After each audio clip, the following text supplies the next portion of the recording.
ইনষ্টাগ্ৰামত তোমাক লগ পোৱাৰ পৰা আজিৰ দিনটোলৈ মই নহয়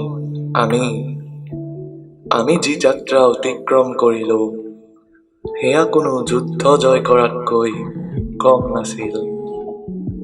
কি যে দেখা নাই এই যাত্ৰাত তুমি আৰু মই, কত সংঘৰ্ষৰ মাজেৰে যুঁজি উঠি বাগৰি, যেন যুদ্ধত দুইফালে থকা শত্ৰুৰ গুলীবৰ্ষণৰ মাজেৰে তুমি মই দৌৰি পাৰ হৈছো।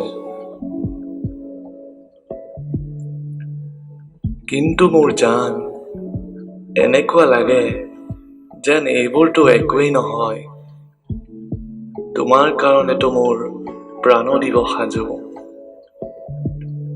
মোনা, তুমি জানানে, তোমাক কাষত পাই মোৰ কেনে এটা আনন্দৰ ভাৱে মোৰ মুখত এটা লাজকুৰীয়া মিচিকীয়া হাঁহি বিৰিঙাই তোলে।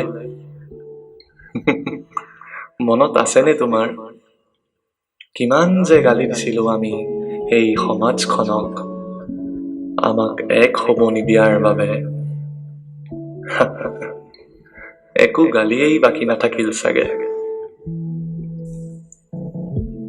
কিন্তু মোনা, কেতিয়াবা মোক সপোনত অতীতৰ কথাবোৰে বৰ আমনি কৰেও, যেন তুমি মোৰ কাষত নাই।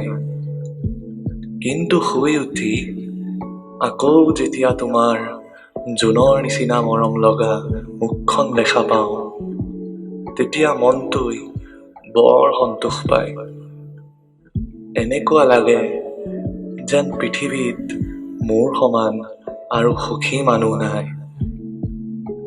কিবা মিছাকে কৈছো জানো কোৱা? তোমাৰতো মনত আছেই, তোমাক মই প্ৰায়ে কৈছিলো যে এই জনমত তোমাক পত্নী হিচাপে নাপালে অহা জনমত তোমাক মাতৃ হিচাপে পাব খোজো। যদিও আমি কেতিয়াবা ইজনে সিজনক খং কৰো, সেয়া মাথো আমাৰ ইজনৰ সিজনৰ প্ৰতি থকা অপাৰ বিশ্বাস আৰু স্নেহৰ বাবে। আৰে ধেমালি কথা নেকি?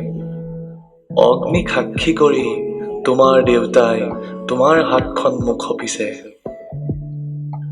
কিমান যে ভাল লাগিছিল যিদিনা তুমি মোৰ ঘৰত প্ৰথমবাৰৰ বাবে খোজ দিছিলা।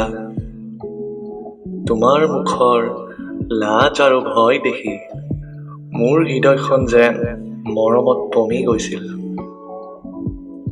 আৰু কি জানা মোনা, মোৰ হাঁহিও উঠিছিল হঠাৎ তোমাৰ চাল চলনৰ পৰিৱৰ্তন দেখি।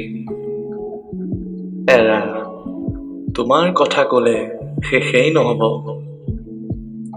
এনেকৈ তোমাৰ লগত মোৰ ডেকা বুঢ়া গোটেই দিনকেইটা পাৰ কৰা মোৰ সপোন।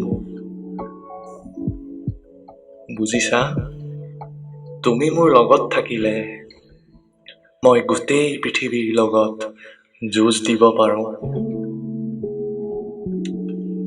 এই আবেগ সদায় তোমাৰ লগত জড়িত হৈ থাকিব আৰু গোটেই পৃথিৱীত বিলীন হৈ যাব।